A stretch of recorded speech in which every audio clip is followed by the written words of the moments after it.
Yo, yo, yo, what up?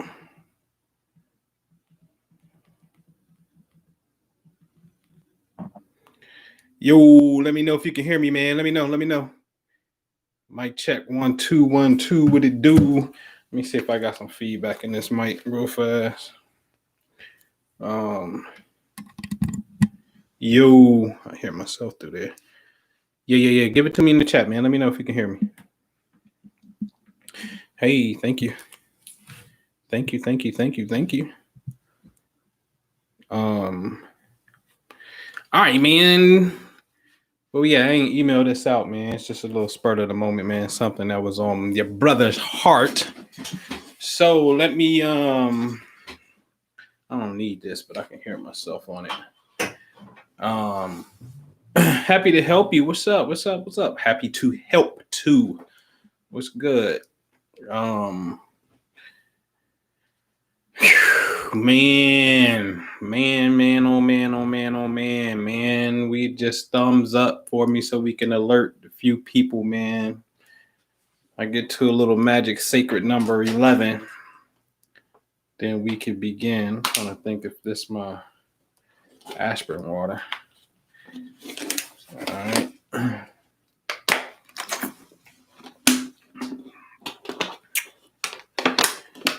All right, come on, man. Come on. We're going to give people a little bit of time to get in this joint, man. For those of you that's here, did y'all make it yesterday? If so, how did you like yesterday's joint? Yeah. We about to really do some things. He gonna mess around, make me move up to Chicago for a minute so I can really catch that zone that I've been wanting to catch. But that's that's some work to be done.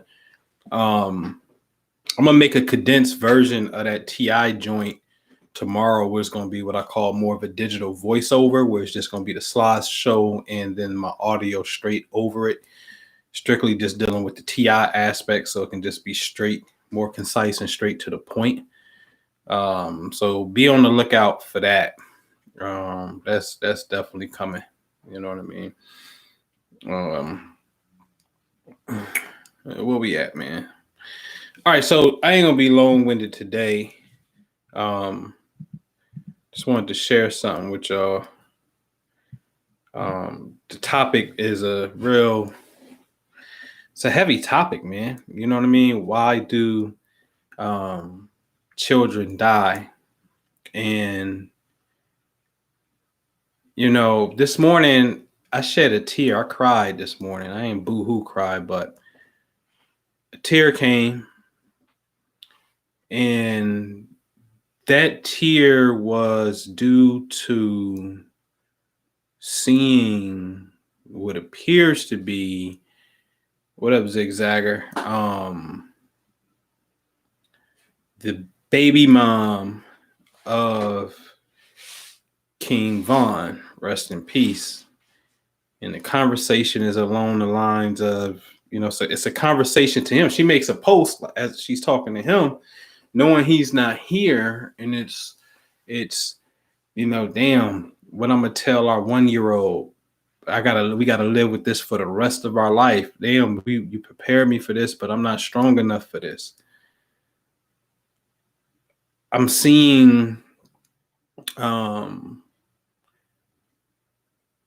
man that was the rapper that just got killed in Dallas. His Instagram is filled with appears to be his son, little, like 3 years old, little. All of this is gone now. Potentially the financial security. These cats was just starting, so they didn't even get a chance necessarily to deal with legacy building yet. First, there's wealth creation, then there's wealth preservation, and then there's wealth transfer. And it looks like they're so young, they're in wealth creation stage. I mean, you know what happens in the beginning stage within us of the Black community. I went through it as well. We go through a moment of splurge first.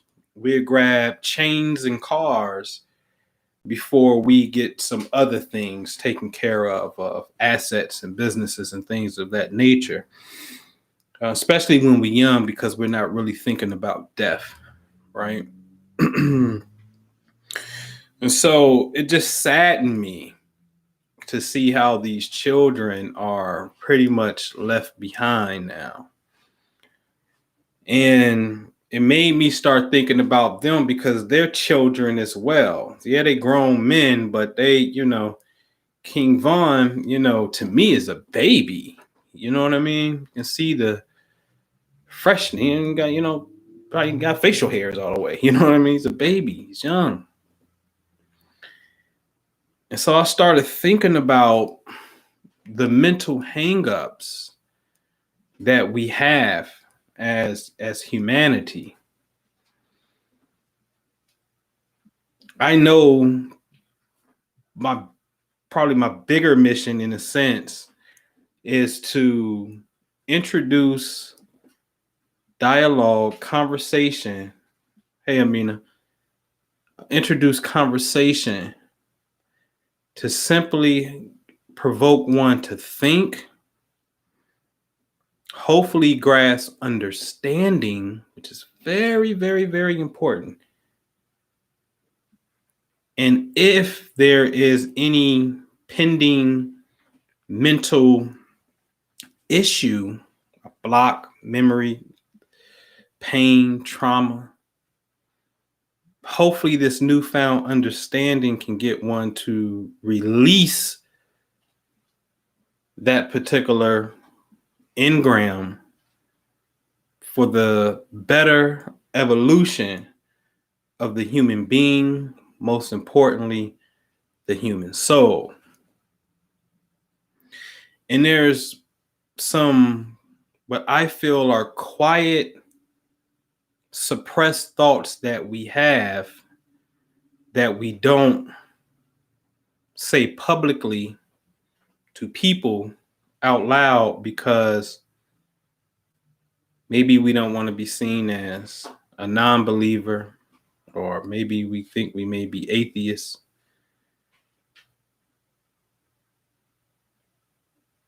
That every time I get on that particular subject makes me think of YG, the rapper.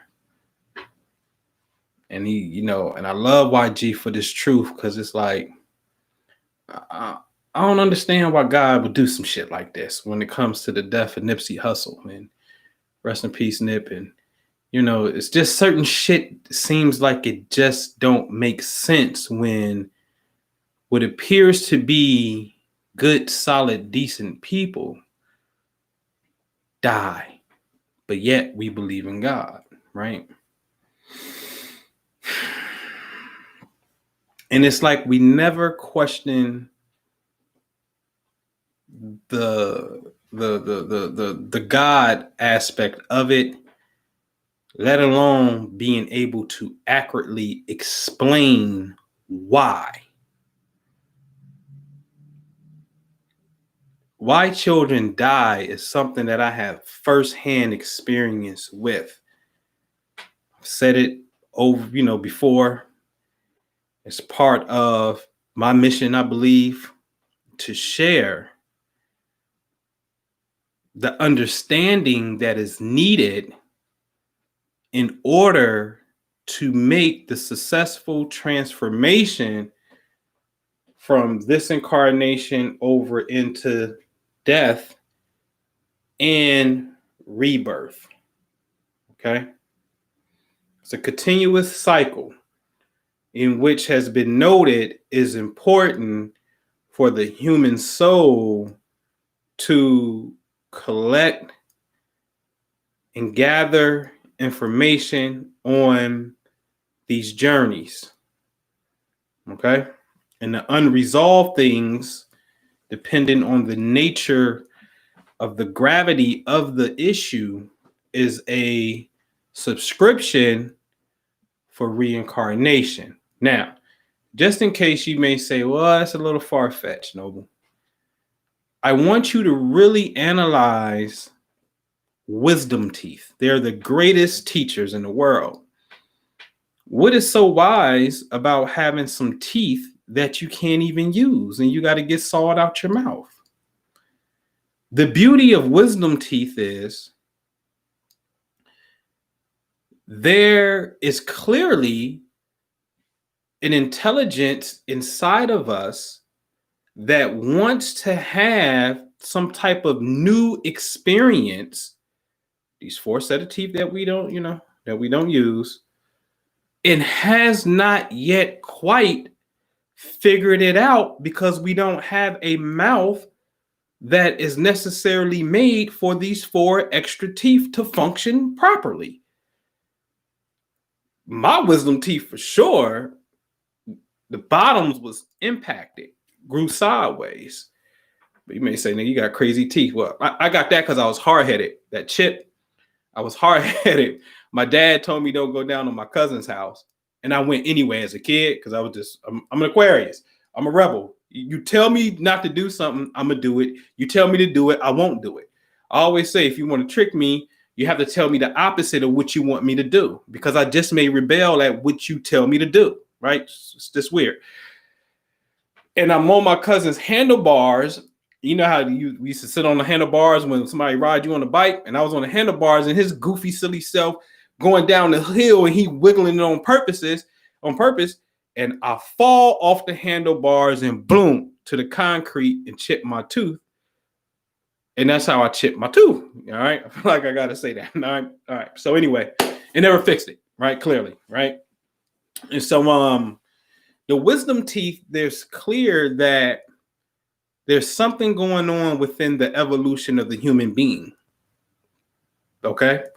Now, we don't necessarily, if we do, we don't remember. We don't make the design and say, yeah, you got to have 32 teeth. Hey, man, you need some eyebrows and eyelashes to stop dirt from getting in your eyes. Hey, man, you need 3 layers of skin. Hey, man, you need a fingernail. Hey, like, we don't come up with this design of all of the millions, if not, it's actually said trillions of cells, trillions of processes that it takes to make us who we are. We're not cognizant of that. I always say, what up, Ricky Skills, Moon Goddess? We are going to go to sleep tonight, and you don't know what you're going to experience. You ain't going to have a clue. So how cognizant, how conscious are we if we want to hold to the notion that a past life, reincarnation, that's spooky. That's spooky, brother. Right? Okay. You about to have a whole experience when you go to sleep tonight that you don't have conscious control of. So spook that. Okay. So again, that's a teacher. That's the soul that's here to teach. Okay. And so my firsthand experience, like, many don't know what it's like to have dead children. You may have an abortion, or you may have had a stillborn. That's death, right? You know what it's like to have to go through emergency C-section because you got twins and one twin is dead and you got to pull the other one out. And that one, was tough. You know what it's like to have some of you may know what it's like to have a 19-year-old, 18-year-old kid, and then you get a phone call. You say, he's dead. You know what that's like? That's different. But why? Why? Because in the West, with the exception of New Orleans, we know everybody will die, but yet we're going to mourn, we're going to cry, we may even sink into a depression. And it's not that you can't have these natural feelings, but very rarely do we celebrate unless you're in New Orleans. New Orleans is the one that get it. If you want to make the transformation of death, it's New Orleans, right? It's a party at the time of, you know, the transferring of, you know, from physical to spiritual. And that's how it should be, because consciousness itself is non-local. Again, you'll go to sleep tonight and your physical body may be in the bed, but your experiences will be any and everywhere outside of the house. So consciousness in of itself is non-local. Okay. So when a person is dying and there is a negative emotion around, they are cognizant of what's taking place. And depending upon their own perception of reality, the gravity of the situation could slow them down. K Money, what's good? Can slow them down. Because you're mourning, they're scared as hell. They don't know nothing about what's on the other side. And then these people can be, in a sense, stuck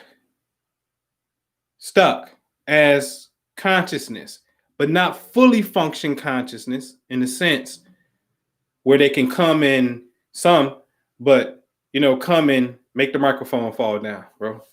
Turn this light off for me right now. Light off, right? There's a delay there, okay, with the interaction because of their lack of consciousness. Bobby Hemmett said it. Your family members are dumb. They're going to be dumb as F when they go over. They still going to be dumb. What makes you think they got the power just because they died? They ain't had no damn power when they was alive. They was dumb then, they dumb now. Okay? It's interesting. Okay? Now, when we get to observe nature in this hurricanes, and children get destroyed and get mangled, and it's as if this G-force of God don't have no mercy. How can you explain it to me, God? Justify how you will kill children from your storm. Why? Right? These are the answers, the understanding that we have to get to that will ultimately free us up from a lot of stuff. Okay? This is where the Eastern philosophy, K Bunny, what up, girl? I ain't seen you in a minute. This is where the philosophy, the teachings of the Eastern, the Orient, become 100% on point. You know it as karma. Now, I'm going to raise a very serious question to you, because years ago, I'm always ahead of time on some shit. And I'll put a title together that's going to make you think, and then Minister Jew will have to come in and say, no, but you can't say that. So I'm going to raise a question.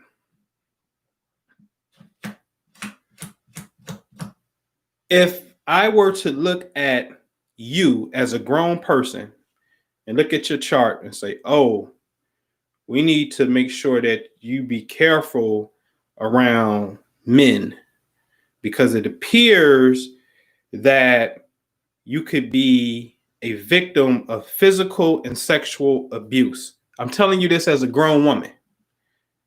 And let's just say you say, oh yeah, that's true. You do realize I'm looking at the chart of when you was born. The time could also be your mama gave me the chart when you were born.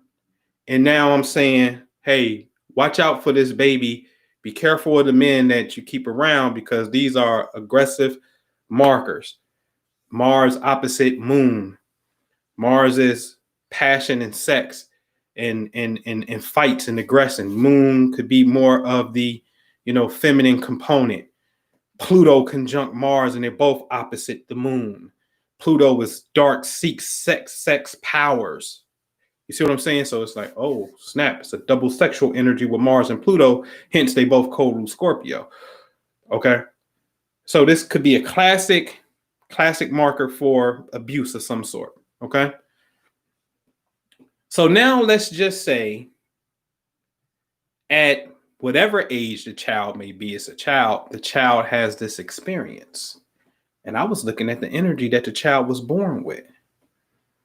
The question that we have to ponder if we're really on this science is,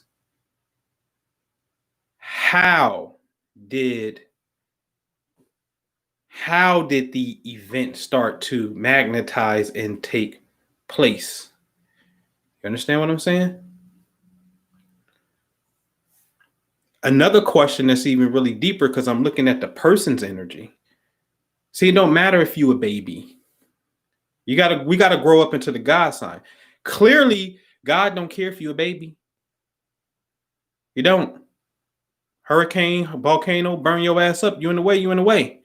Okay? God don't care about that. Okay? So now, is it possible? Oh, here it comes. But I don't know how to say it no other way. And this is just for, again, to get us to think.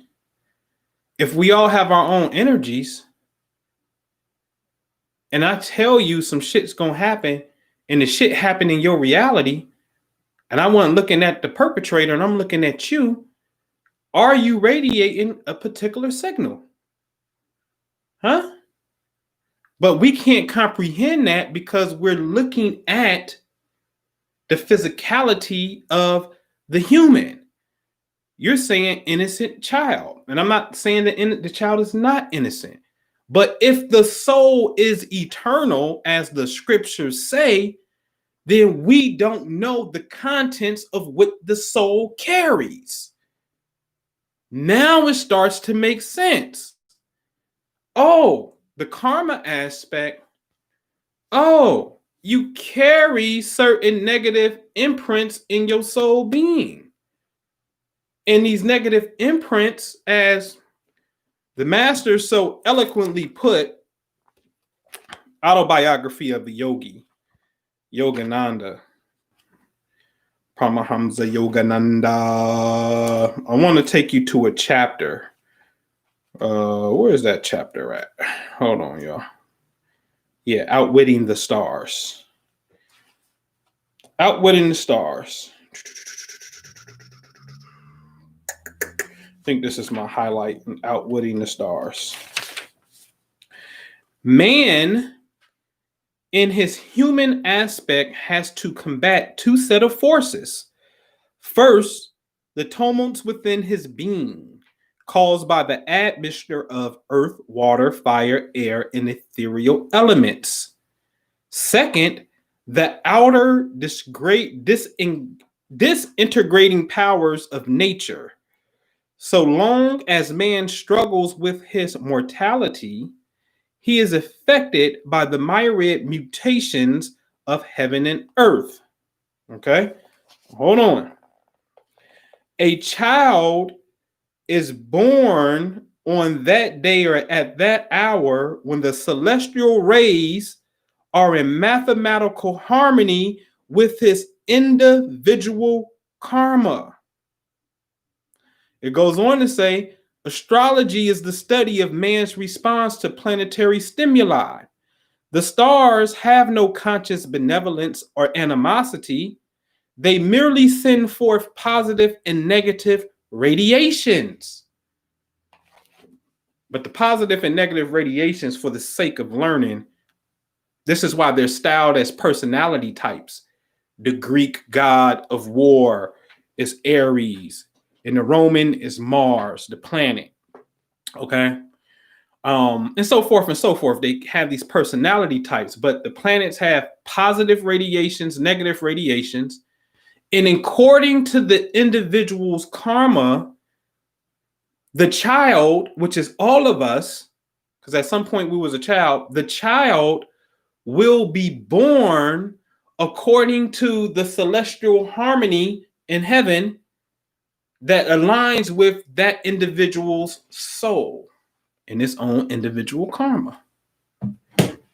Now it starts to make sense, because you can't just justify a loving God that loves everybody, but damn, the hurricane coming and the babies is dead. Where's the? We're gonna have to start to dig on that. What's happening? Are you really loving like that, or are you that gangster? Because they also talk about that, But a lot of people don't talk about that part. That I God create good and I create evil. I God do all of these things. Oh, that's in the Bible. But the moment that we go say, hey, God creates evil, you be like, no, brother, God don't create evil. God wouldn't. Nah, you a lie. You ain't read that book.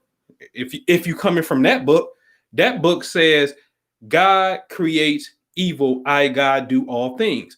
This is why I love the book of Job, because the book of Job is really talking about the stars. Hence, when this shit started going down in chapter 1, he started talking about, I denounced the day that I was born.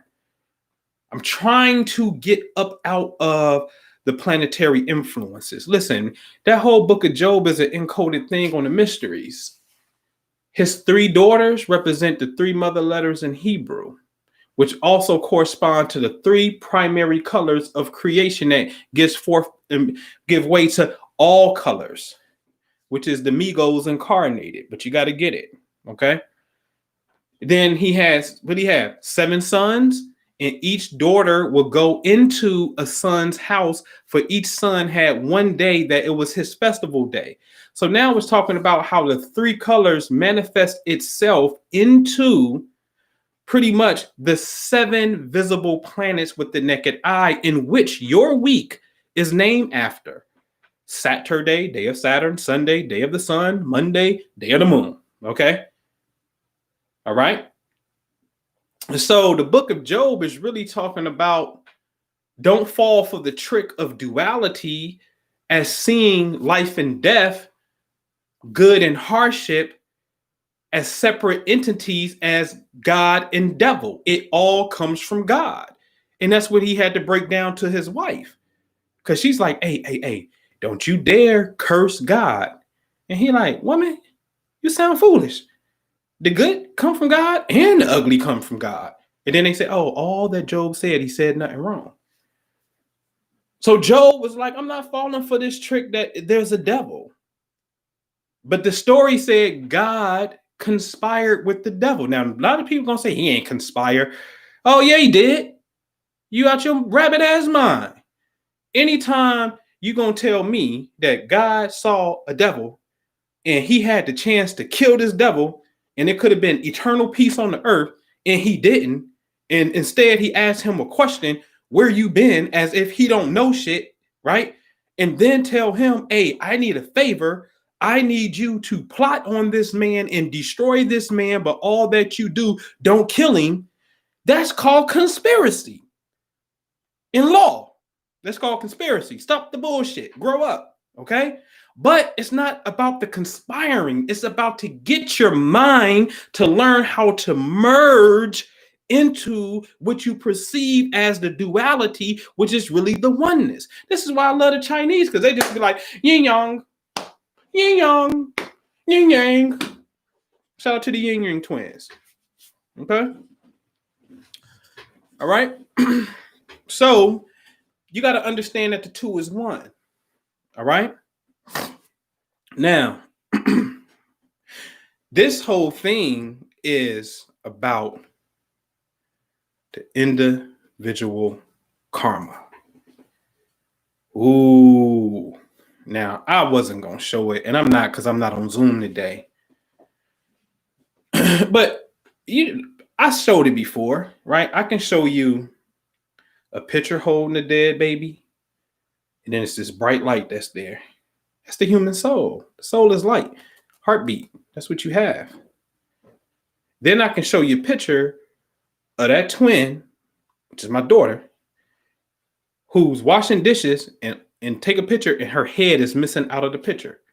Then I can show you a picture of that same daughter sitting down as we were waiting for the train, and it's two heads in the picture. The image just totally split and it's two heads.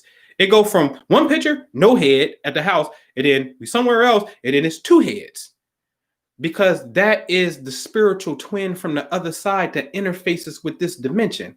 I can show you the pictures, right? And people who know me know, they seen it. Okay? So, see, this is what I'm saying. That's my mandate that says, go out and teach and show. Okay? Now, once we get the understanding that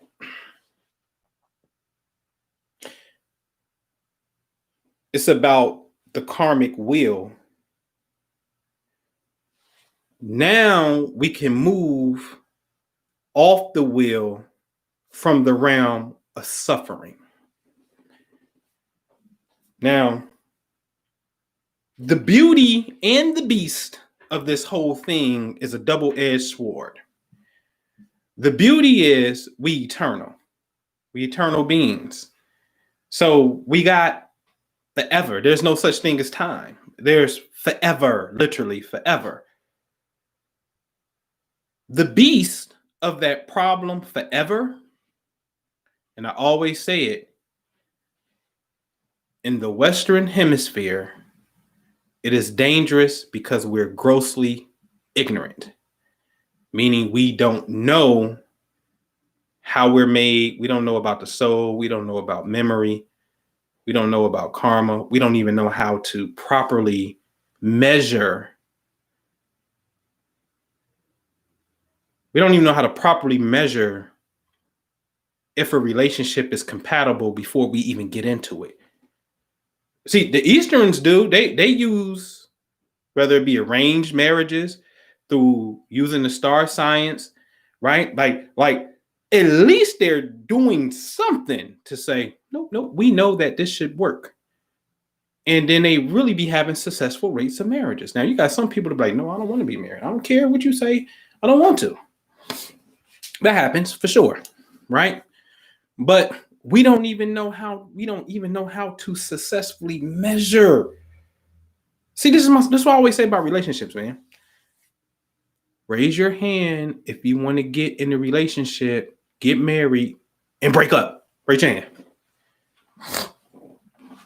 Maybe we should, but we don't. For the most part, we don't get into them to do that. But yet, all of us here, I'm quite sure, have been in relationships that we're no longer in, and therefore, and we didn't know how it was going to end and when it was going to end, but we started getting glimpses of it. But in the very beginning, we didn't know how that shit was going to roll.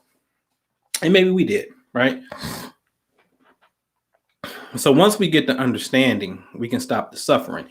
In the West, it's dangerous because you have eternity, but the danger part is we're born in ignorance. We're not born in meditation. We're not born in whole brain activation, knowing that this brain side of the brain does something, this does that. We're not born into, we're just now getting to the law of attraction right now. We're just now getting into speaking into existence, brother. Oh man, I'm telling you, your thoughts is real. We're just now getting there, right? But are you even at the point where you studied maybe a particular science that can accurately forecast when something's going to happen in the future on the exact date and then it happens? Or even if you don't use a measuring system, because the measuring system to me is cheating, but it's cool. It's the blueprint of reality.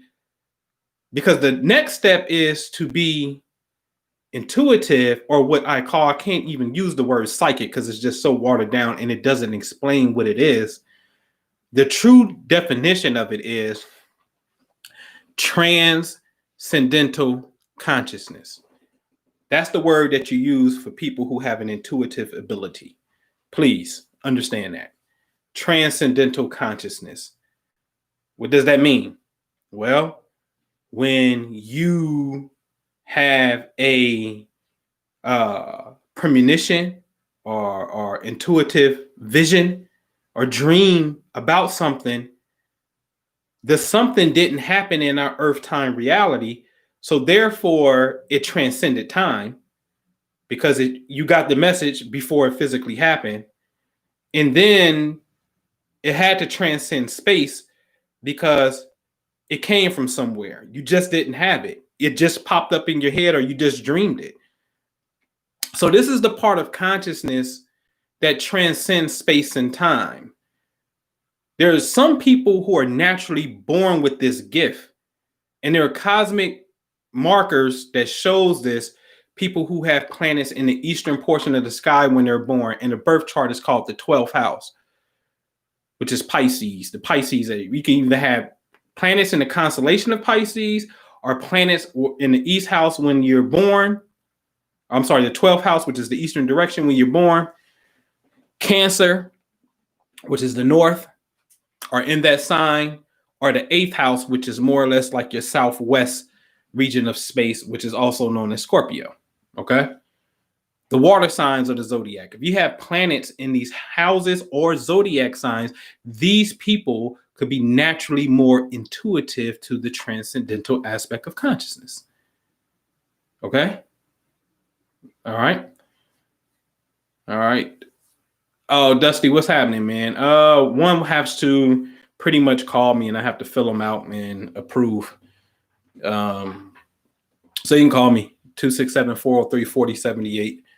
Because one can't just go on my website, myastrologycoach.com, and just pay for a session. I don't even offer them to the general public. You gotta call me. And, you know, I gotta feel like, okay.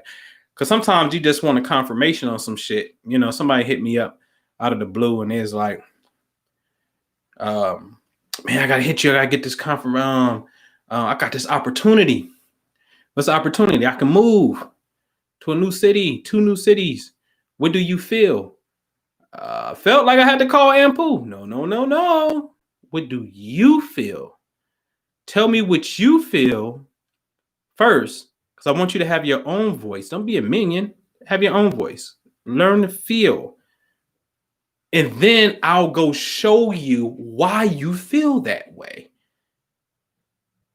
Or I'll show you the options between the 2 locations energetic wise. But let's see where you're at. Okay. All right. So you got to inquire, bro. All right. Just go to the website or call me 267-403-4078. All right. So anyway, we get to this point of, you know, we got to grasp understanding is the key to this thing. Understanding, learning how not to be ignorant, and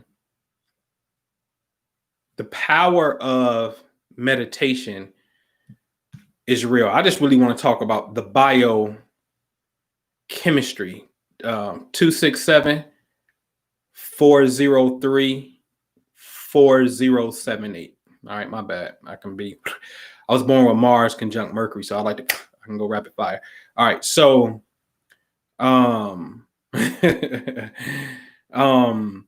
so what was that? Y'all got me laughing. I was about to say something. Y'all got me cracking up because I said that fast. You're welcome.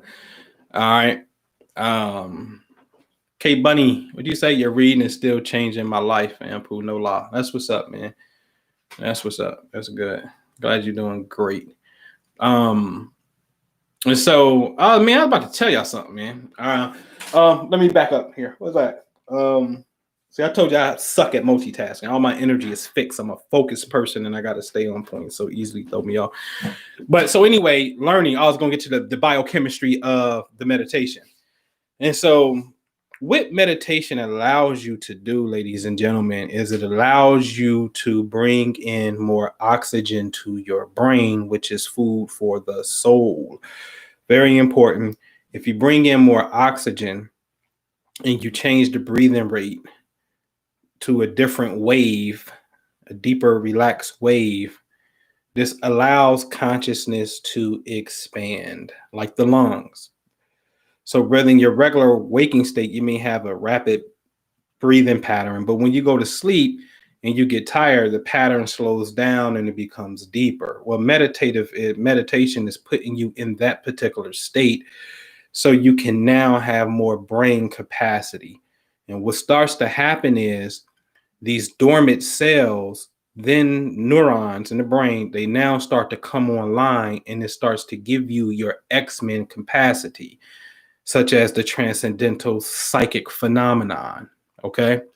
So you just got to simply breathe in more air.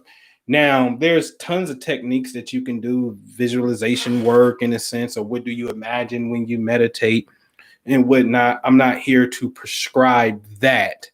You have to find one. I always say one of my gurus who Yogananda initiated, which is Paramahamsa Harinanda, always says that an inch of practice is better than a ton of theory. That's his famous line. He loves saying that. An inch of practice is better than a ton of theory. Okay. And so learning how to sit still in a comfortable position and just, even if you're just concentrating on the brow of the eye right here and allowing yourself to just see what it naturally sees. And then things, of course, are going to pop up, but try your best to refocus and center and just stay centered on where you're at and keep your breathing at a deep pace. You're doing the job. Because again, you have to start fueling the brain with more oxygen so the cells can come online. That's it. Focus on that for a time being. And then you'll start to see phenomena and visions and things will naturally start to occur. The higher self is always reaching back to the lower self, the soul. It's always communicating on, hey, let's try this, and what is this, and listen to me. And we got to really get in tune with that and not disregard that so much. All right, this is why I made the whole 333 subconscious money continuum, where you say what you're successful when doing. You say why you're so happy. I'm so happy and grateful now that I receive money from fill in the blank on a continuous basis, and hear yourself saying it. Literally, I literally will take your voice saying that, and I make these custom MP3s, these sounds, so you can hear yourself feeding it back to yourself. Okay, very important to do this. All right. All right, but back to the subject at hand. All right. So, in the essence, why do children die? The answer is it's the karmic experience. Like, can we grow up enough to be like, yo, damn, man? And again, here's the thing. I'm not saying it's okay for these things to happen. Because see, the way that you break the cycle is you have to disengage. See, karma is known as the action. That's what its root is, action. Action mean activity. If it's activity and something's in motion, guess what? All motion can be measured by what? Cause and effect. All motion can be measured with rhythm. Tick, tock, tock, tick. Once something's in motion, you can find a pattern because it's in motion, right? So the little kid, soul wise, could have done something to this person. Now they go into another incarnation. Well, in the previous incarnation, the kid did something to this person. So then in another incarnation, now it's a kid, and now this person is going to do something strange and hurtful to the kid. And now in another incarnation, the third incarnation, the person who did something to the kid is now about to have to receive punishment, because now the kid is no longer a kid. The kid is a cop. And now the cop sees this person and something is there, and the cop kills this person. There's always this continuous cycle until you learn how to break it and disengage. So I'm not saying that everything is kosher and okay. What I'm saying is we have to learn the meaning of it. Okay. Again, I can only tell you through experience, right? Which should be the best teacher. One of my examples could be and is my sister was molested by a boyfriend of my mom's, but it was over a decade before they told me about it. So dude went to prison and everything and long gone. But when I get the information, I'm already on a journey. Had I got the information then, I was in the closet waiting for you to come home. Easy. So I look at it like, why? Then I'm like, oh, see, this thing is real. When you hear stories of Master P was in the club and they got into a fight and he went back to the car, came back in the club, pulled out the gun and started shooting that dude and the bullets wouldn't come out. And he started shooting again and the bullets wouldn't come out. And then after everybody scattered and he was driving off, he pulled over on the side, went under the highway and was like, God damn, I know. Start shooting. And then it started shooting. Like, oh, there was a force that literally was stopping the bullets. This shit is real. It's very real like that. Okay. Some of us are lucky enough, evolved enough in our evolution of the path to have that quick divine intervention where you know it's divine because you have to get corrected to go on another path so you can now, speaking for Master P in a sense, change the world, change the dynamic of perception when it comes to the entertainment business as it pertains to Black folks and hip hop. Okay. Right. But something had to happen to show. Okay. Real story. All right. So it's simply the karmic lessons that we have to learn to extract and understand. That's it. That's it. It's really, I mean, it's just really it. Now, because see, you just can't believe, or if you study physics and say, well, shit, for every action, there's a reaction, cause and effect. And then understand that the human being is an electromagnetic being because you got electricity. And then all electricity produces magnetism. Magnetism means the ability to attract, right? And so we cannot rule out that you as a grown-ass woman and a grown-ass man did not have magnetism as a little kid. You can't rule that out. In fact, it's said that the children's magnetism is higher and brighter because of their imagination. There's no limit. There's no cap, right? All right, then. All right, then. Okay. So the best we can do is start to learn certain things, knowing the cosmic composition of your child would be great, right? That would be nice to know. And then be able to fall back and watch those traits, physical traits develop, positive traits develop, and start to nurture those, right? And now knowing what to look for in, or what to do and what and who to keep away from, right? The children. Like, so like for me and my daughter's definitely getting any type of relationship gets vetted. One, because I'm her father. Two, I got the cosmic science. And I know what my daughter's charts say.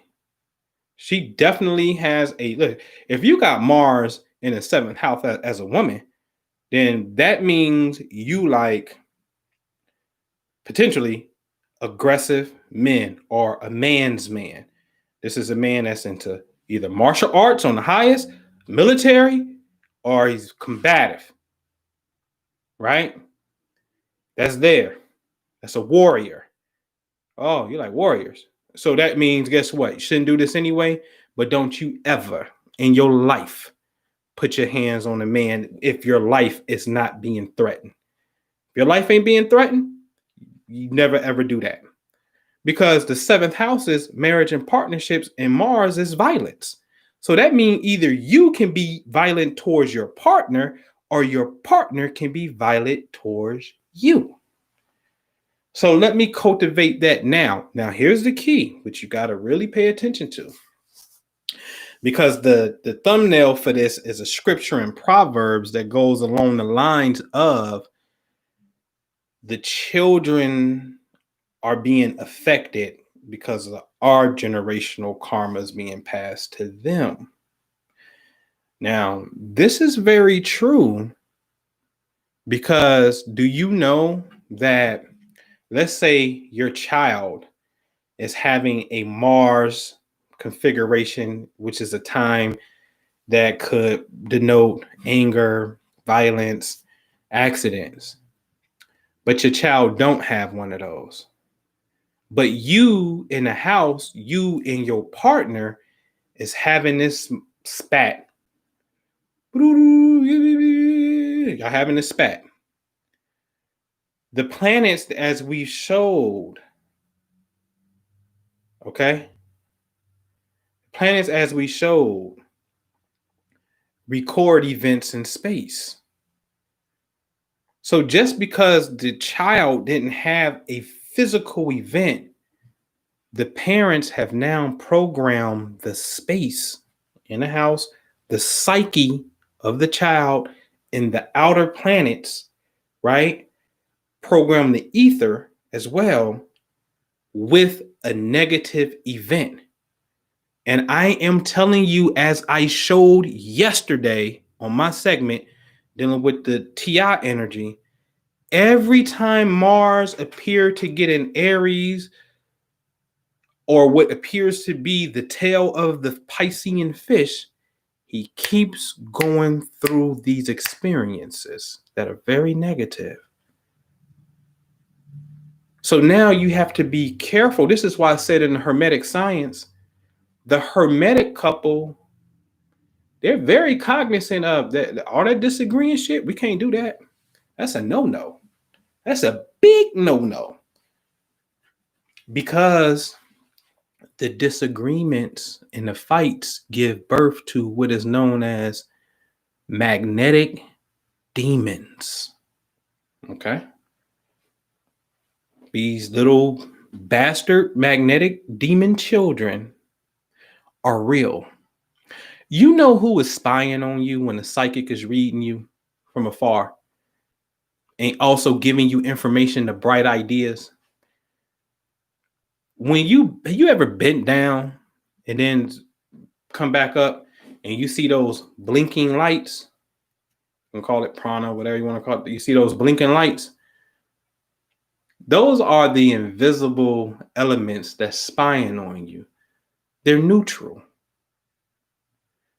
And anybody sending you a signal can get through to that. And then that starts to explode. See, this whole thing is about waving, right? You sound waves, light waves, telecommunication waves, all this shit is about wave energy, right? So these blinking lights, they're the one that spy on us. I remember being in an altercation, right? Heated discussion, very heated. And as I was walking up on the person, I saw all the goddamn blinking lights going off around. And I said, bust a U-turn. Bust a U-turn. I'm cool because okay, all right. I forgot. My bad. You right. I forgot. Lesson learned, right? Now, how you know it's not the blinking lights and the magnetic children that's calling forth? It's no different than disease, man. And this is related to the topic. My father's an example. Everybody knows. Everybody in my family knows. You know what my dad told me that his dad told him? Daddy gonna say, I think you still got a thing for your ex-wife. I said, Daddy, why the hell you say that? Everybody know that you are not over the pain that you perceived my mom caused you. Everybody know this. All you can do is somehow, some way talk about my mom. Watch this. He was digging on this young chick at McDonald's. Ask her when her birthday was. Different year, of course, but it's the same birthday as my mama. What's the odds of that, man? And I'd be like, he ain't never even questioned that, right? Ain't even questioned the coincidence of that, right? So the years of stress, because the body and the soul loves you so much that when we get into a chronic state of stress, the body will produce daughter cells known as receptor sites to receive the incoming stress chemical that the brain keeps making. It's going to find somewhere in the body to lodge itself onto. It could be somewhere in your brain, your kidney, somewhere. It's going to find a place. Okay? Now it lodges there, and this is known as the HPA axis. Look it up. This is the negative feedback loop that comes from the hypothalamus gland in the brain, who is the master chemical maker of the brain. He's the bar owner. He's the club owner who buys all the liquor. The hypothalamus. Okay. The pituitary gland, known as the master gland, the pituitary gland's job is he's the bartender. His job is to serve all of the concoctions, the chemicals. Okay. And then it goes down to the adrenals. And the adrenals is pretty much the people at the table waiting to have a drink, get the adrenaline pumping. Okay. That's how it works.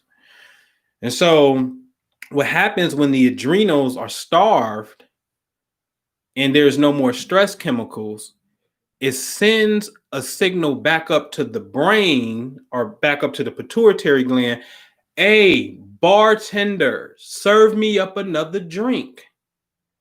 The bartender, which is the pituitary gland, the master gland, has something that is on the back of it that is an extra storage space of chemicals from the hypothalamus gland, which is the bar owner. Okay, the chemical maker. Okay, this is why, to me, the pituitary gland ain't the master gland, because it's serving what the hypothalamus makes. The hypothalamus is the owner, but all you see is the manager that's serving up the drink. So y'all think that's the master, but the master is the one that's hidden. Okay, so this negative feedback loop comes back up to the brain. Hey, do we got any more of that stress chemical? So it's there, but the way that you get it to conjure it up, like, okay, let me go look up the recipe. How I make that drink again? Oh, 1982. My wife cheated on me. Oh, his name is such and such, such and such. License plates. C as in Charlie. R as in Rick. X as in X-ray. 752. 1985 Nissan Maxima. My dad still knows the license plates to the guy who my mom cheated on him with. To this day, I swear to God. Now watch the irony of this shit. The kidneys is ruled by Libra. Libra is marriage partners. So the most stressful thing or person that you perceived in your life by far is your marriage partner. The same organ that corresponds to marriage partner is now the one that gives you issues. Come on, man. You can't make this up. Now watch this shit. He was born with the moon in Scorpio. And my mama is the last day of Scorpio. So is it her or is it you? Because the moon in Scorpio could denote that something about female sexual energy you like. Now watch this. Just watch this. Next time I go over there, I'm gonna shoot a video so I can show y'all this shit. You go over there, this dude is like a teenager still. He has, and there's nothing wrong with a teenager, he has posters of women taped all on the walls, like we in high school somewhere, right? You want to talk about the Jet Beauty of the Week? Remember Jet magazine? You open it up and it had a chick in a bikini and shit. He'd tear them out, and he in the top right corner, he will grade them 1 through 10. He admires beauty. That's where I get it from. Okay, so he admires beauty and the female energy. The porn queen herself, her name is Vanessa Del Rio. That's who Little Kim had in the video. Get money, and the chick with the big boobs was right there. What you say now? Get money, right? That was Vanessa Del Rio. Well, in the 80s, clubs used to bring in porn stars for signings and stuff like that. My dad would tell you, I was the one that got the club to bring Vanessa Del Rio down. Hey, man, y'all gonna get Vanessa? They made it happen. Vanessa come. Vanessa come. Swear to God, he got a Polaroid of Vanessa Del Rio sitting in the chair with her legs open. He is on his knees, and he got his tongue sticking out and will tell you this was the best smelling woman he's ever smelled in his entire life. That's my dad. But he got the moon in Scorpio when he was born. So his own emotional well-being is heavily attracted because the moon represents magnetism. Yes, it controls the tides and on the oceans, the high and low tides. So it has a magnetic pull on the human being. I know, I study women menstrual cycles, can tell you when they cycles is coming on if I just find out the first cycle, when it started. And then I make an observation. Oh, okay, you came on your cycle when the moon is in Libra. Okay, let's see next month. Oh, Libra again? Okay, we own something. Now, it don't mean it don't shift, but boy, oh boy, it's very, very accurate, right? So now we start to see this pattern. So now, how is it that you have the severe magnetic attraction for female sexual energy, Scorpio? You then marry a Scorpio, which just represents sexual secrets, and then she has a sexual secret on you, and you blame her. And I'm not saying what she did wasn't incorrect politically. But when you look at the laws of cause and effect and who you are as a human being, you can't see the irony of how you magnetize that shit. Man, come on, man. Come on, man. And now your perception is about to be your demise in the sense of now your health ain't the best, right? First Eye Vision, what up, man? Oh, I'm sorry if you're a lady, but what's happening, right? So it's the perception of it, right? Okay. So once now we can shift perception and understand our own individual magnetism, our own karma. We moving, we grooving. There was something in here. Let me see something. Let me see something in this particular. Where's that chapter at? So this is about man. What he has done, just talking about he can undo, talking about you. What we have done, we can undo. None other than ourselves was the instigator of causes of whatever effects are now prevalent in our life. We can overcome any limitation because we created it by our own actions in the first place. And because we possess spiritual resources that are not subject to planetary pressure. Then goes on to say, the wise man defeats his planets, which is to say his past, by transferring his allegiance. Where Ruby at? because you asked a question the other day. How do you finesse the birth chart? How do you finesse, which means get out from under the negative magnetic pull? Here it is. The wise man defeats his planets, which is to say his past, by transferring his allegiance from the creation to the creator. The more he realizes his unity with spirit, the less he can be dominated by matter. The soul is forever free. It is deathless because birthless.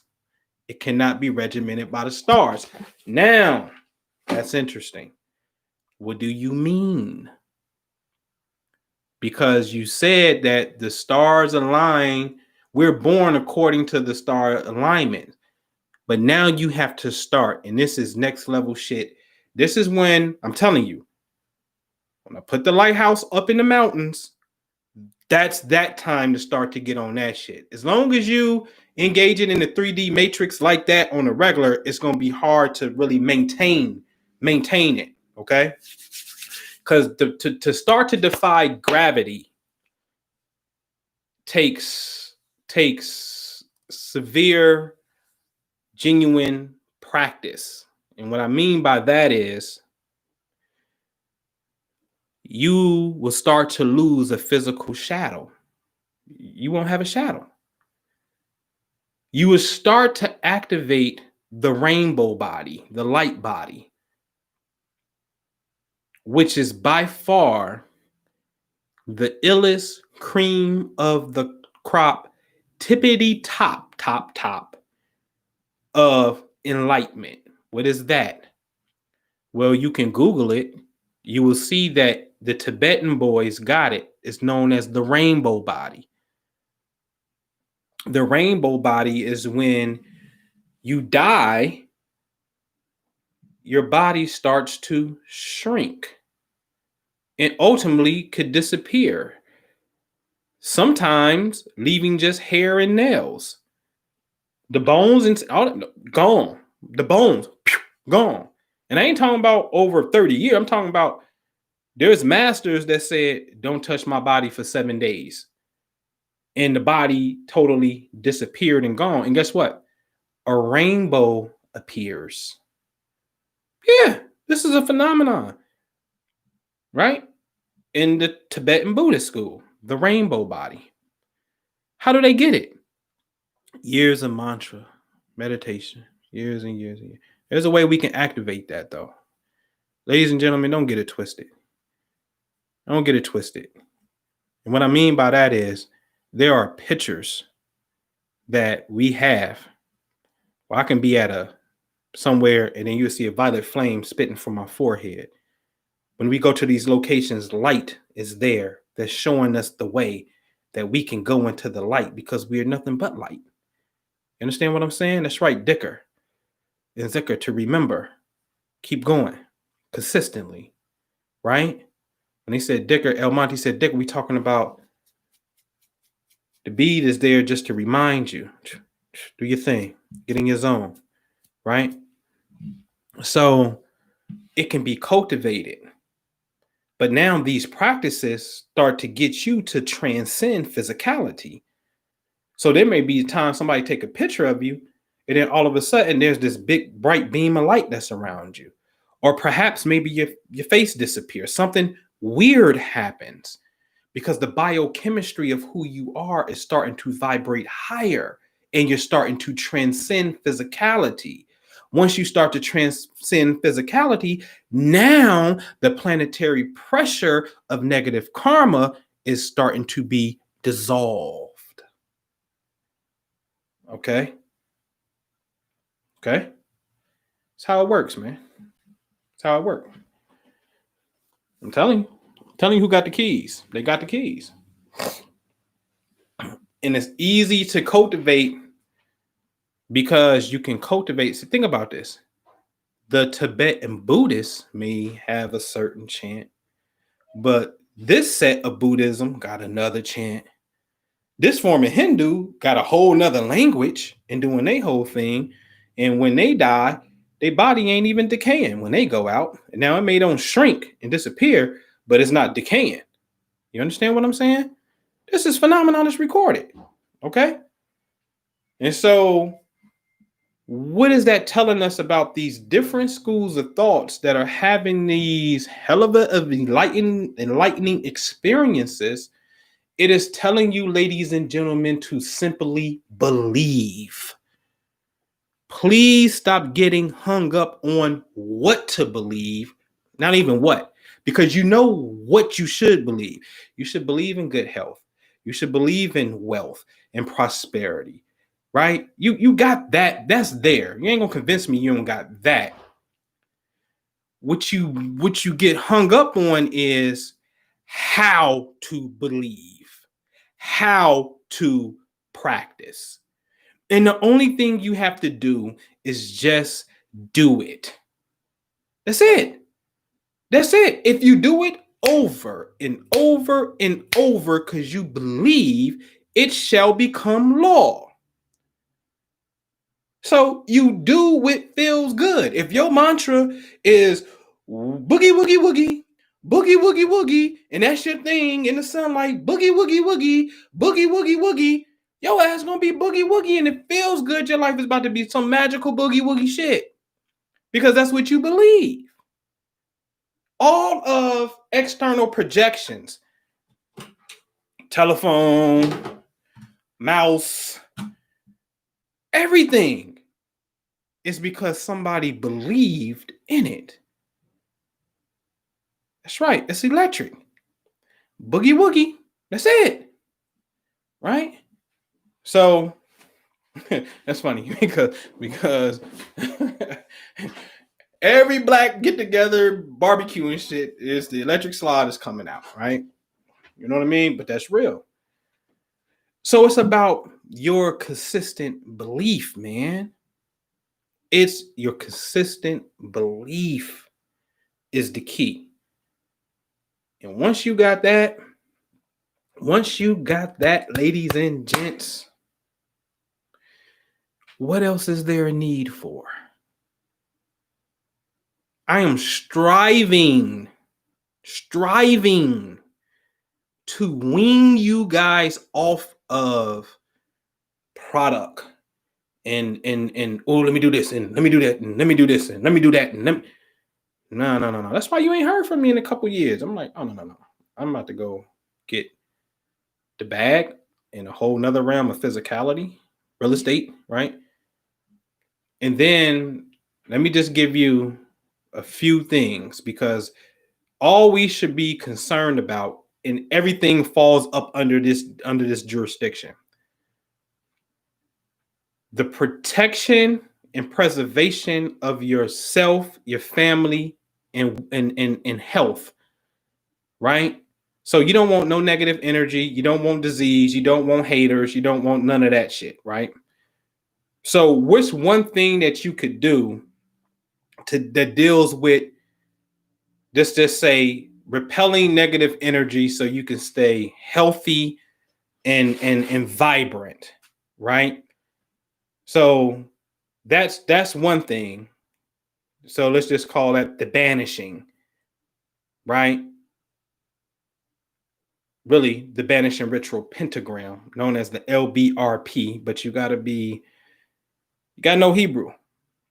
You gotta remember certain things, right? With it, you just gotta remember what it is, because it's a ceremony, it's powerful shit. I ever showed y'all the picture of the when the heavens opened up and it was eyes looking down upon me, right? It comes from the consistency of doing the LBRP. Consistent. Okay. So you got something that banishes negativity. Now that the negativity is away, now that you are okay, you good, you healthy, you functioning, ain't no negativity, got you. Now what should you be focused on? Some form of expansion and growth. It don't have to be financial. Whatever your desired field of happiness is, abundance in that area. So let's just call it abundance. The abundance factor, what you just want to be mediocre and stay in the middle and not have negative energy, but yet you may not be living your best life. You can't go to Bora Bora when you want to. You know you want to. You see them pretty blue skies and white sands. You don't want to go there. You don't want to travel the world and see some shit, right? You don't want to buy your mom a house and retire her because you can and she deserve it, right? Mom gets sick, somebody gets sick. Do you have the money, to be able to say, yo, we got this. I'm getting you the best care. So it may take something, right? It's going to take something for us to get to our highest potential. So let's just call it abundance, right? So it's two things. One, to repel the suckers, preserve yourself, and then something to expand yourself. My contribution in the realm of expansion, because I know only thing you have to do is believe. I'm telling you, go to the site, myastrologycoach.com, go to shop tab, go to products, read it. Read that 333 money continuum. Like, really study what I'm telling you right there. I am telling you, pick up your goddamn phone, hit the record button, or put an app on it, hit the record button, and you say, I am so happy and grateful now that I receive money from whatever, real estate, on a continuous basis. Now, here's a litmus test. If you struggle to fill in the blank, it's because poverty consciousness got you, and you got to shake that off. Because so long we focus on the fear, so focused on fear, you have absolutely no focus on abundance. That has to stop. I can give you something to do to get rid of negative energy. That's easy. Just be consistent in that. Be consistent in all your endeavors. But now you got to get to something where you have to truly believe. And what better teacher than your own voice coming into the canal, going through the lobes of the brain and starting to activate, retraining the subconscious mind that you goddamn right, I am happy and grateful now that I'm receiving this money from this source right here. And then this source is going to start to come to you because you are also doing things to physically align with your source, right? And so if I want money in abundance to come to me and it's coming to me through real estate deals, then how am I going to get real estate phone calls? One method is I'm going to have a stack of mail that I need to be getting out there so I can get in front of the homeowners. How about I take this and I say my shit over it, consecrated prayer. You pray over your food. How about I pray over my money source, say my thing, right?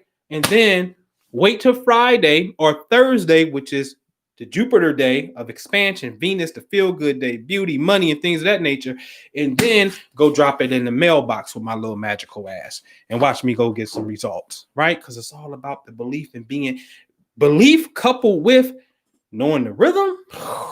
You're talking G-O-D.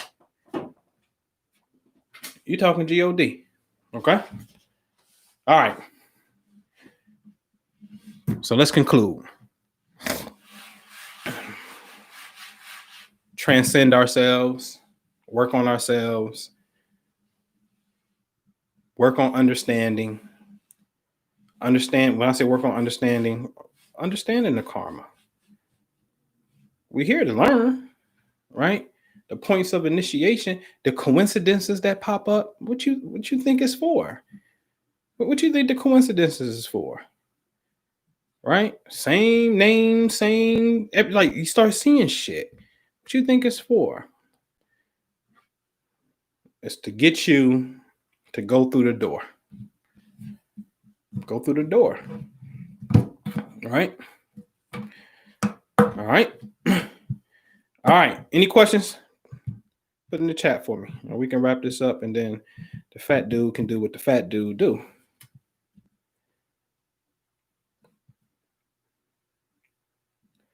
How do you see you? I just got an alert from Bob Proctor. So anything for me in the chat? Any questions? OG Bruce Lee, what up? What up? What up? What up? What up? Just got here, man. Where your alerts at, man? You know you got to hit the notification bell. OG Bruce Lee. What's good? K Bunny 267.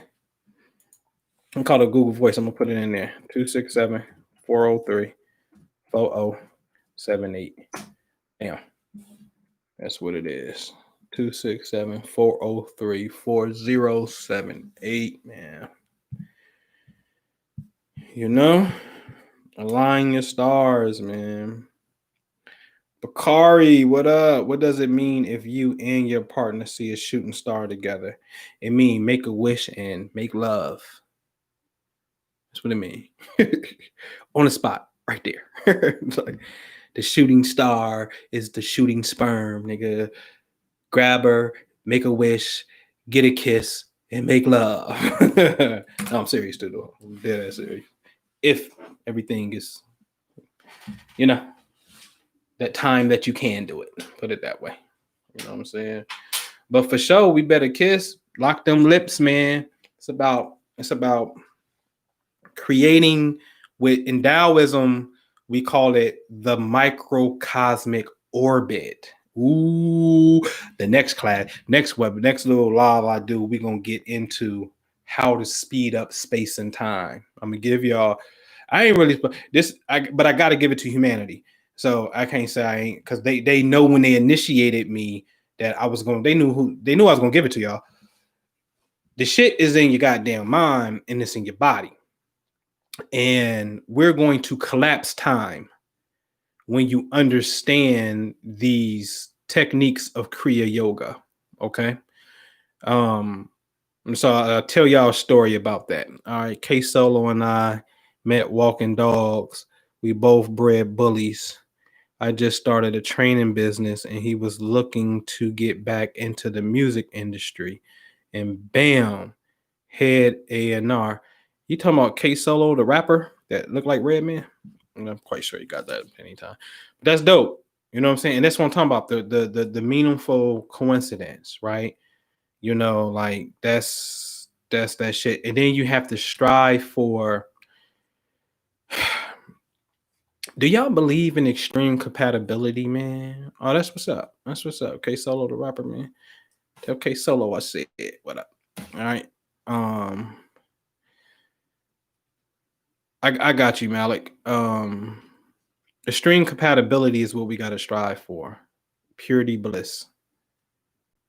I know that it exists where there's no conflict, there's no negative emotion towards your person, your partner. They bring out the best in you. You bring out the best in them, and y'all just on fire, light it up. That can be achieved. All right. So when you have these meaningful coincidences, nurture consciousness, nurture the connection, nurture the emotional being. The relationship is really feminine. When you understand yin yang energy, yin is that bonding component. It's in the love chemical, it's oxytocin. It's bonding, it's hugs, it's sitting back to back and breathing and purposely aligning our spines together. It's connecting.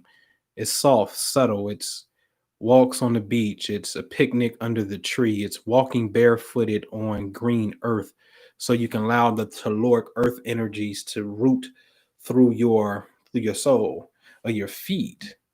It's both of you being a tree hugger, literally, because there's this technique to rid yourself of negative energy. The technique is to stand barefooted in front of a tree in the grass. And we're going to create a loop. So let's see, as you breathe in, light's coming in through the top of the head, going throughout the body. And as you breathe out, the energy is going through the soles of your feet into the ground, looping over to the soul of the roots of the tree, Then the tree, that's how, because your carbon dioxide is the tree's oxygen. So the tree appreciates this energy, and in return, the tree is going to let loose oxygen, which is good for us. And then it comes back, and we create this continuum loop. This is a technique in Taoism, okay, with the tree.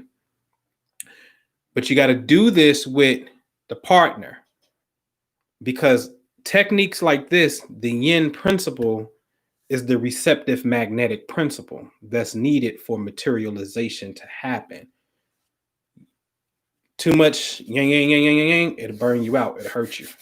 Okay. I got high blood pressure because I'm just right. That's me. You know what I mean? I always want to go. I do. I love it though, but you know, it's what it is. All right. So I'm gonna tell you something. I was gonna answer that question about Mars and Cancer in the night, but I was gonna tell you something. Boy, I'm getting old. The initiation and how to give it to you. So 2015 was a Kriya initiation. I had got initiated into Kriya Yoga, dealing with the Yogananda lineage of Kriya. And in their tradition, if you sleep in the bed with your guru, that shit is like the highest thing ever in the world. Now in the West, you're a weirdo. A disciple and the two men in the bed together is just perceived a little strange to the predominantly the heterosexual psyche of humanity. It's starting to change, but nevertheless, you get my point. So one time, I had went to Asheville on a scouting trip. The first time I went there, it was the same weekend that all those tornadoes came and they tore up North Carolina, which I was up in the mountains at that time doing some work when those tornadoes came through. Now, that weekend we had a prayer outside, and a wind had came through and damn near lifted us off our feet. It was crazy when we was doing this prayer.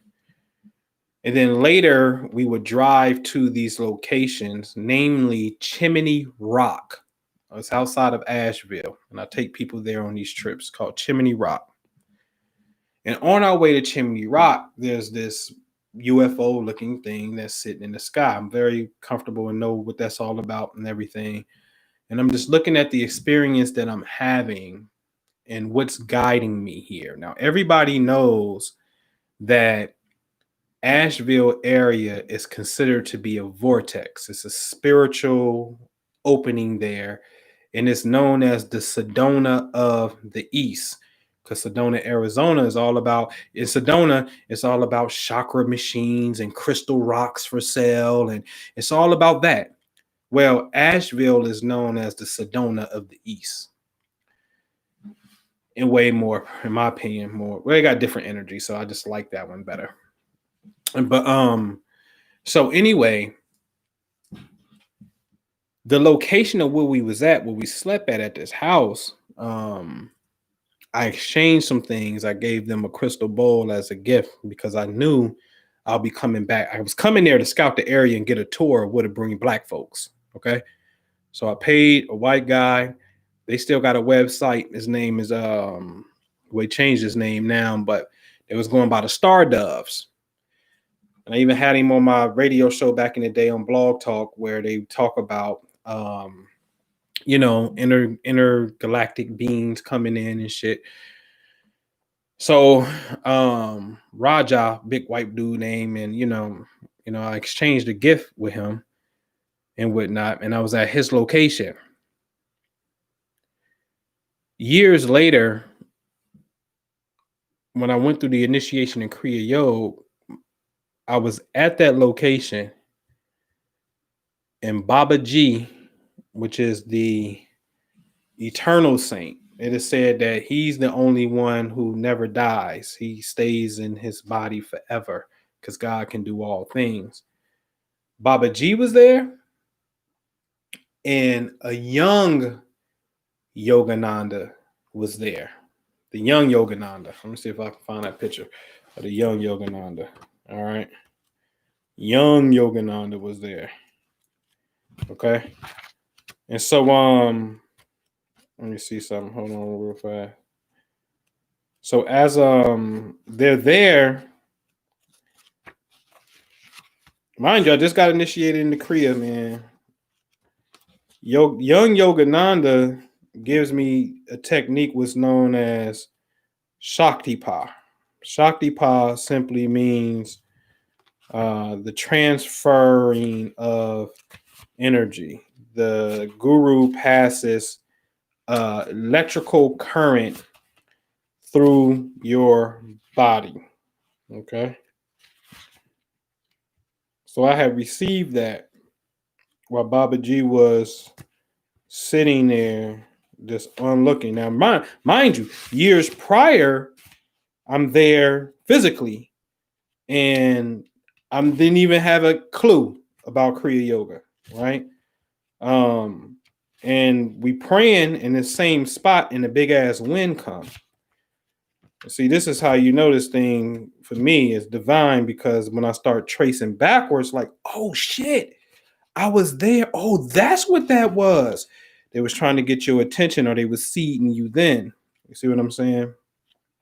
I could have swore they had a picture. So this is Baba G. I don't know if y'all can see. All right. He was just like that. Just like that. And many of gurus will tell you they spend time in meditation that, you know, you're consistent enough, he appear for you. Okay. It's just like that. And then after the initiation as well, Paramahamsa Hari Nanda, which is in another book upstairs, got in my damn bed. And I wasn't asleep. I want you going to sleep, but you ain't sleep. You know what I'm saying? And he came and he got in the bed, and I know what that was about, because again, when the guru get in the bed with you, man, you've been accepted. And you know, and then after the series of that, for the next couple days consecutively, I'm spending time with these Indian masters that are appearing in my reality. Like, you know, I'm spending time with them 3 days in a row. Phenomenal experience, because the goal for me is to go get this information and bring it back to Black folks and any folks that want to hear it, but predominantly Black folks, because we just, you know, we need it the most, in my opinion. You know what I mean? How can you not, when you're not too far from slavery? You know what I mean? You know, shit is kind of recent. So I thought that young picture of Yogananda was in here. I know it is somewhere. I'm gonna show y'all that. All right. So anyway, that information and what I got in Kriya, I'm gonna show y'all on the next one on how to speed up the space-time continuum. Now, this is how you know the space-time continuum can be sped up, and then I'm gonna answer this question, then we're gonna get out of here. When you look at the moon, ladies and gentlemen, the moon is a cosmic accelerator and shall be used as an eraser. I just gave you a jewel on that one, because if you saw what I did and we showed you with TI and some things, then you should understand how to reprogram space. But that's another lecture that I did called Programming Your Outer Space.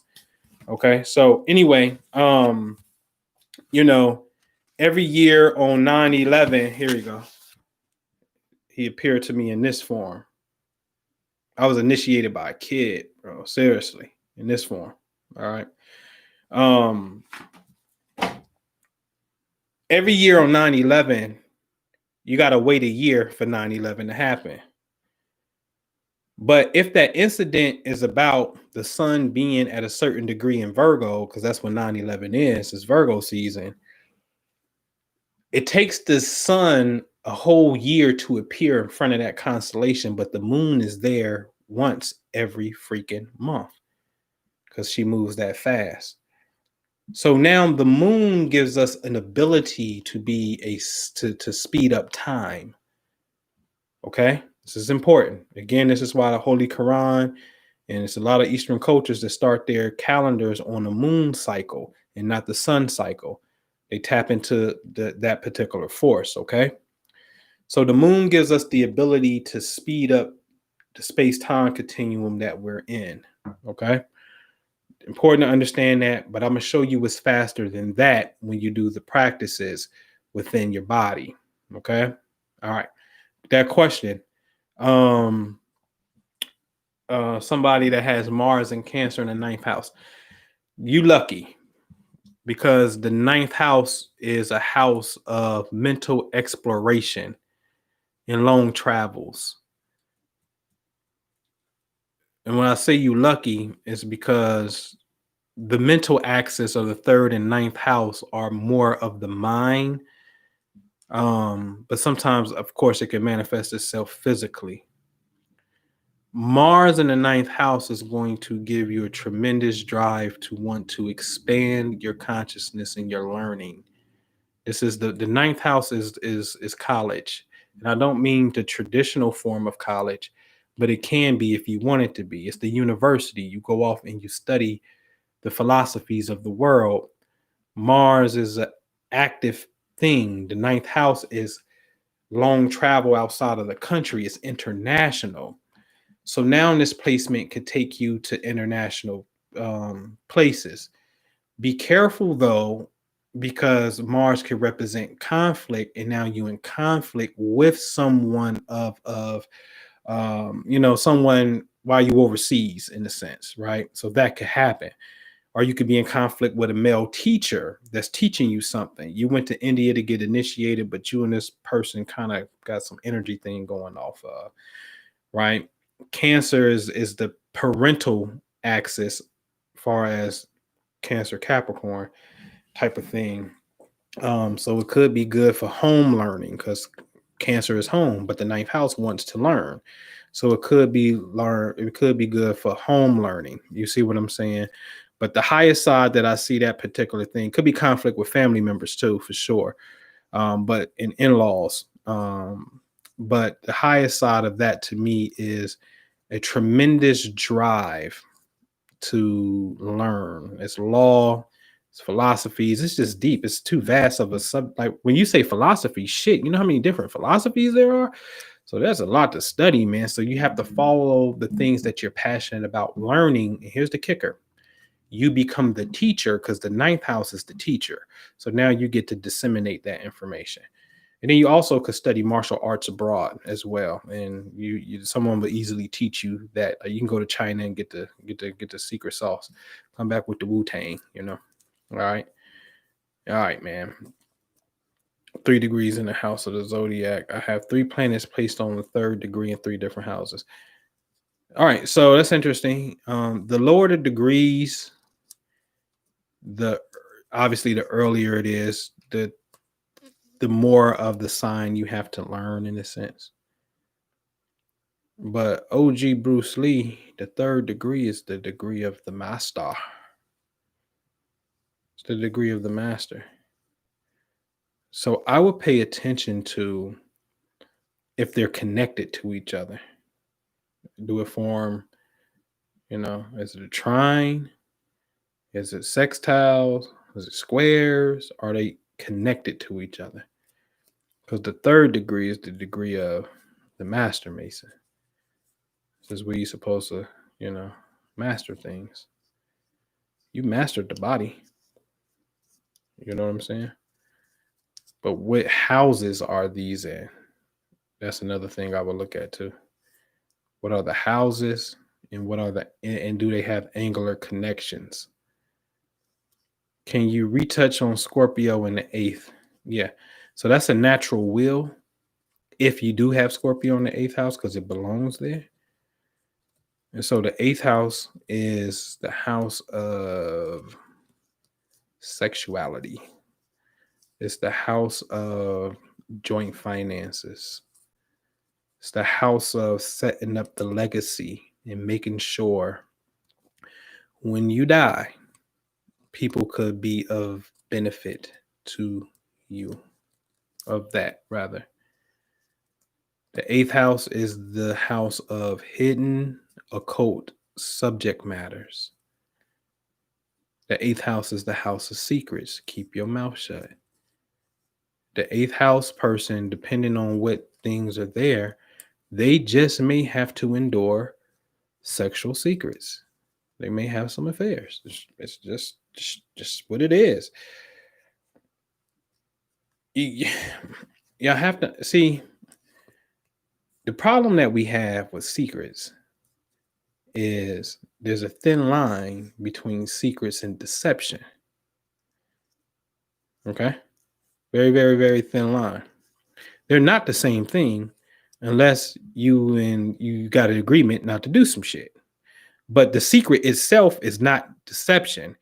The secret conceals the deception. And this is why this is an 8th and 12th house thing, Pisces and Scorpio. They're both water signs. They click, they trine. They're similar. But one thing that I looked at the wheel that I really understood about the 8th house and secrecy, or the 8th house and sex and all that energy, is it sextiles the 10th house, which is government and success. And everybody don't got government clearance. Donald Trump can't go get in certain military bases just because he the goddamn president. It don't work that way. You got to have a certain clearance. And you know, K Bunny, from being in the military, you got to have a certain clearance to get access to this. So the 8th house person has to be sure that the things that they contain is in harmony with their own being. So it won't be no discrepancy. But you got to hold.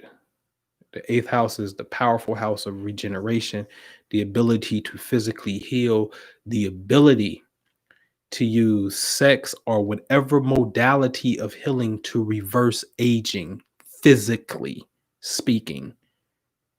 You could do that if you have the 8th house energy, if you so choose. So it goes from other people's money, it goes to investments, it goes to legacy, it goes to a whole bunch of stuff.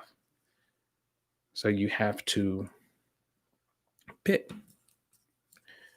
All right. You have to pick. All right. Yeah, you're welcome, Malik. I'm not looking at birth charts. I'm just answering questions that was in the chat. What time is it? 9:42. We go up to 9:45, man. You can give me we go 3 more minutes. And so if you got something, that's cool. Great info. Scorpio in the 5th placements, right? That's the creative house. The fifth house is the God factor. Leo is God. Make no mistake about it. It's the God factor. This is where all of the creativity centers from right here. The 5th house. So if that's what it is, creative, how the fuck am I supposed to put a limit on creativity? You can't. The word itself means it's too broad. That word is so dope. In the beginning, God created. Like it had to start like that. So when you got 5th house energy, your creative shit is off the chain. Off the chain. But you got to have fun with that creativity, because what happens is when people are too creative, what happens is they got a conglomerate mindset, and then they get confused. Oh, I'm scattered. No. You ain't scattered. You got to magnetize and build the systems that will allow you to have XYZ, these different avenues of creativity flowing at its best. That's what that is. So the 5th house is also your house of children. So you do got to look at your children. Now, if you got Scorpio there, now that also means sex and children. So then you do have to pay attention to that, because that's just real. If you got red line squares and oppositions coming to some Scorpio shit in the 5th house, you definitely have to start paying mind. Like, okay, let me make sure that, my baby is straight, and relationship watch and whatnot. And not just for their sake, your own relationship, as I said earlier, you have to make sure that you're not having negative interactions that is feeding the subconscious mind of the child who's observing either through sight or by ear. Because if they're observing negativity and Mars is in a strenuous position, you're programming them for you're programming their outer space to have a fucked up experience in the future. So it's just not about watching their relationships. You have to watch your own relationships. You understand what I'm saying? You're talking to a dude that got Scorpio on the 5th. Say, I got dead children. You understand what I'm saying? You see, so is it them or is it me? You understand what I'm saying? It's for your own evolution. I'm telling you, I suffer so y'all don't have to suffer, man. All right. Does the adding UV years to the Gregorian calendar have a significance on our chart reading? Man, I'm gonna tell you, man, about Gregorian. I don't understand what you mean by UV years. They was all about rectifying the count. A year don't matter. We can call a year whatever. We can say this is 2020. Some people are gonna be like, nah, bro, this is the year 15,000 on original calendar. Whatever, nigga. The sun is in front of the goddamn Scorpio right now. I don't care what you're talking about, what year it is. What's in the heavens? What's going on? So the name of the year by the number we want to call it, the month we want to call it, and all that shit. I don't fall for semantics on that. What does the astronomical configuration have to do with what you name something? Nothing. It's all about the astronomical configuration, man. Feel me? So I don't fall for the hype, man. I don't fall for the hype. All right. Right. North Node in the 5th. My soul is here to grow into my creativity. My soul is here to grow into fun. My soul is here to grow into romance. My soul is here to just, the 5th house is just boogie woogie. It's fun. But the 11th house South Node denotes that it's the Aquarius vibe. The South Node in Aquarius, or the 11th house rather, you've done the thing for humanity so much you could have neglected to have children. You could have neglected to have a love life because you was all about the group and collective consciousness. So this go around, it's time for you to learn how to deal inside of love and your own creativity. The emphasis is not so much on the group collective no more. Okay. Unless you got the cheat code. The cheat code is something like this. Your South Node is in the 11th house, but you got 4 planets in Aquarius, or you got 4 planets in the 11th house. It's like, wait a minute. The South Node said I got to get away from this shit, but my sun is in the 11th house. That's my personality. My Mercury is there. That's my mindset. Like, so how can I not do that shit? Oh, I cheated. I didn't want to give that up, so I waited to incarnate when the cheat code was there for me to have to do some of that past shit still and be able to integrate and then try to deal with that North Node. So there's a cheat code sometimes of what happens. All right. Sun transit North Node in the 6th. The light should be telling you what your soul's mission is. In the 6th house, it could be dealing something with work, your day-to-day work, and your health, right?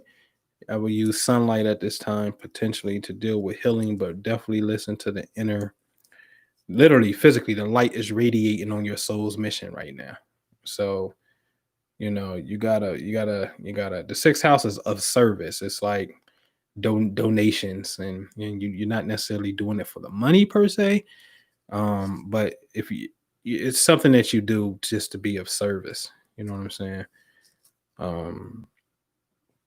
Your North Node there, yeah, the light is shining upon that, man. So you got to give what you're giving to. All right, so the 13th zodiac, folks. I touched on this. No.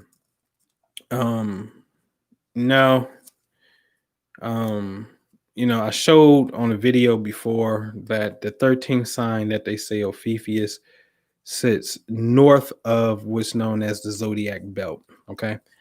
All we're saying is when you go outside and you look at the sun in the morning, the path that the sun takes and the planets take, they usually sit in front of certain constellations known as the zodiac belt, known as the ecliptic. You have constellations that's north of that, like the North Star and you know other constellations and stuff. And then you have some that's below that belt as well.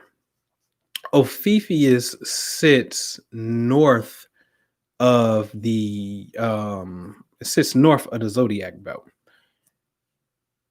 If you look at the zodiac temple of Dendera, the Egyptian zodiac, this is the bolt of Ra. It's a man on a serpent. You would note that it sits north of Sagittarius and Scorpio. It sits above it. It don't sit within the same belt. Okay. And so the oldest records, I mean, even the Quran will tell you 12. Timbuktu renditions of Zodiac 12. There's no 13. Now, here's the thing. You can take what's 20 times 13? Right? You can take 20 times 13. That's only 260. You got the right to break your calendar down any way you want to. Okay? It's your prerogative. But if you're going to look at the astronomical phenomenon what's taking place, that's not what's happening. And the older people knew it. This is why, again, Dendera got it where it got it. It sits north of the equator. They're absolutely correct. And the truth be told, it's the opposite counterpart of Orion, which sits below from by the Taurus constellation. So it's just too high.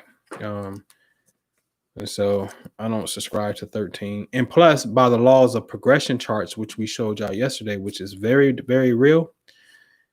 See, if you take 13 signs, we're going to regress you back.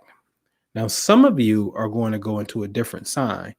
Some of us are going to stay the same sign because the difference between the two systems is 23 degrees. So if you're a 23 degree Aries, if we take you back 23 degrees, you may be a 0 degree Aries, or you may be a 29 degree Pisces. So now we start to put you close to the next sign that precedes you. But by the law of progression, let's just say today you are a 22 degree Aries when you were born. But we take you back 23 degrees, you're going to be, let's just say, a 29 degree Pisces. On your first birthday, when you turn 1 year old, your progress chart just moved from 29 Pisces to 0 Aries. So we know that the progress chart is real. It keeps moving as the human soul evolves. So even if you went backwards, you're going to progress back to that which you were. So now that's dangerous to me because now you never get to go up into the future because now you went back. You see what I'm saying? And it's just they're off. And I show why they off. They off. I know they off.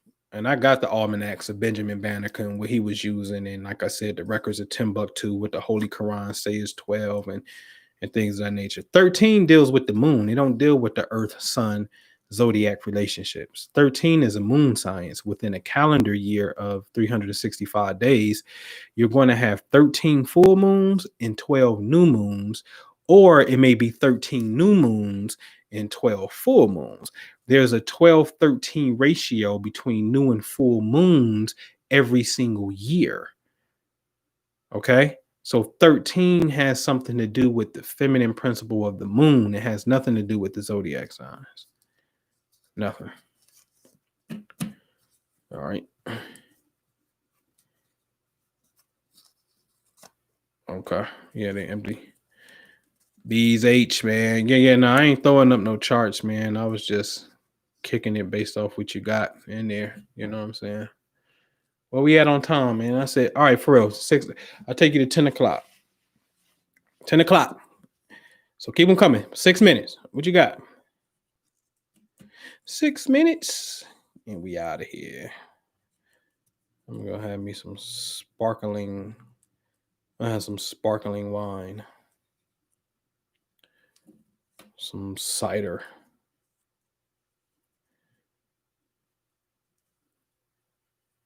What you got, man? What you got? What you got? You're welcome. You're welcome, Carla. You're welcome.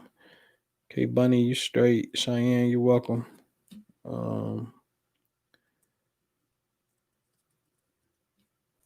North Node, fifth house in Pisces. Oh yeah. That's super duper dope though. That's artistic like a mug. That's super duper artistic. Yeah. Uranus and Scorpio is a generation of people. Uranus takes like 7 years to go through a zodiac sign. So that's a 7-year group of people who may have some type of strange sexual phenomenon. I think this is a blessed generation of people who are supposed to think outside of the box when it comes to relationship values. For real, because Uranus is the weirdo, it makes you think outside of the box, and then Scorpio is sex. So there's a 7-year group of people who are supposed to be challenging the status quo when it comes to sexual relationships. And then Uranus and Scorpio also deals with technology and other people money. So this is a financial thing where it could be apps and bitcoins and things of that nature. And then these people could have sudden wins and sudden losses when it comes to finances, especially when it comes to other people's money and whatnot. So you have to be very, very, very disciplined, and kind of balance it out a little bit, but make sure it's something of benefit. But again, Uranus is it's unpredictable. You know what I'm saying? So how can you predict where it's going to go? In a sense, but it's very eclectic in our relationships. Period. The joint partnerships that we have are supposed to have something that deals with either helping the collective, making sure people have a sense of freedom and individuality. It just got to have an element of uniqueness. Uranus in the second, it's the same vibe because it's opposite Taurus. It's dealing with some type of technology and money for sure, or groups of people. That's the highest aspect of it.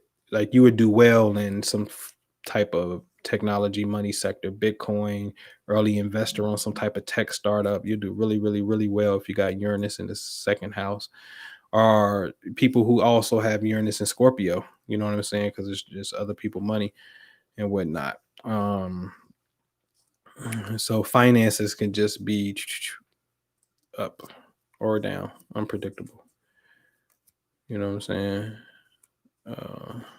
Pluto, Scorpio, 11th house. Pluto at home in Scorpio. 11th house. Powerful friends. Very powerful friends. Pluto at home is just a double emphasis. So now that energy is likely to manifest itself. What is Pluto in Scorpio? It's sexual. It's magnetic. It's powerful. It's what they call dark magic. On the low side of the spectrum, it's you got it, Paula. Thank you for chiming in. On the low side of the spectrum, it's manipulative, and somebody is seeking to control you, whether you do it to your friends or your friends do it to you. So you got to be careful who you allow to be your friend, because Pluto Scorpio is an element of dark magic. So then your friends could have some type of dark fault form against you, but all up in your face like they your friends. And so it's just a barrage of energies that deal with something about, the magneticness of your friends, or maybe you should have powerful friends in secrecy in a sense. You know what I'm saying? But the 11th house ultimately wants to bring about the transformation That's Pluto Scorpio. The transformation of humanity is the 11th house. And you can utilize technology and groups of people to do it. Pluto and Scorpio in the 11th house also allows you to have a webcam, twerk it. For real, because it's technology. And then since it's technology and sex, then what do you do with technology and sex? Webcam. Fan, what they call it now? Me only, whatever the shit, what they call that shit? Fans only, whatever. And shit. $9.99, girl. You know what I mean? For real. Serious. I'm an Aquarius, and I got an 8th house stellium, so that's like Scorpio in the 11th house. And I was on that shit early. I mean, I told you I had my first website was myblackHoney.com, and my son was born in 2000, so I was with it was like 2000, 1999, 2000. I was way ahead of the game. What? I was on AssWatcher.com, models coming out of Detroit. All kinds of shit, man. All kinds of crazy shit at my strip club days, man. You know what I'm saying? You know. Where we at, man? 10 o'clock. All right, man. Well, hey, man, it was a pleasure. I'll see you on the next one. It's gonna be really dope. We may chime in tomorrow, Friday. We can have a Friday night session. But if we do, we're gonna definitely get up into this inner technique of really getting with your thoughts and speeding some things up with these Kriya techniques, man.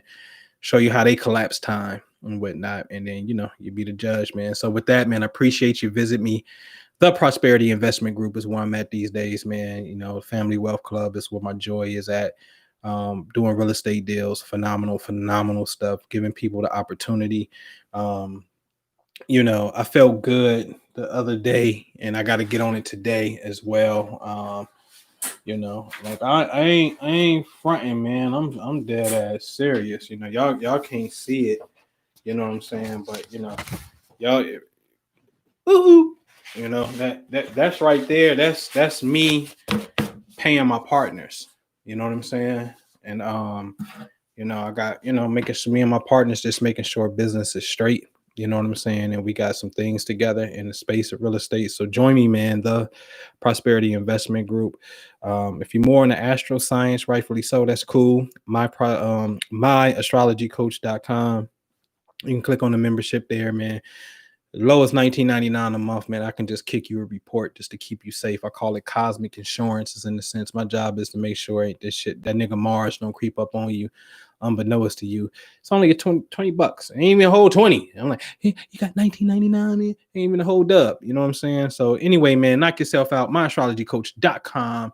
You can get me at the Prosperity Investment Group.com, man. And I get with y'all. All right, peace.